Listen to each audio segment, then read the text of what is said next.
આ તરફ દાહોદના લીમખેડામાં પણ ભારે વરસાદના કારણે અનેક જગ્યાએ પાણી ભરાયા હતા। જો કે સ્થાનિકોનું એવું કહેવું છે કે નાળા પર દબાણના કારણે વરસાદી પાણી અહીંયા ભરાયા છે। નાળા પર દબાણને કારણે ઢીંચણસમા પાણી ભરાયા હોવાની સ્થાનિકોની ફરિયાદ છે। અગાઉ પાણીના નાળાની બંને તરફ મોટા કેબિન મૂકી કરાયેલા દબાણ દૂર કરવા રજૂઆત કરી હતી। સ્ટેટ હાઈવેના રોડ ઉપર બનાવેલ વરસાદી પાણીના નાળામાં પુરાણ કરીને કેબિન મૂકી દબાણ કરાયું છે।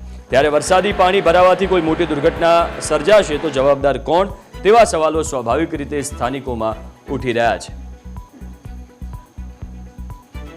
દાહોદ જિલ્લામાં દૂધીમતી નદીએ રૌદ્ર સ્વરૂપ ધારણ કર્યું છે। દાહોદ જિલ્લામાં ગણાતું એક મોટું સ્મશાન છે, માત્ર એક જ સ્મશાન છે જે દાહોદ જિલ્લામાં આવેલું છે।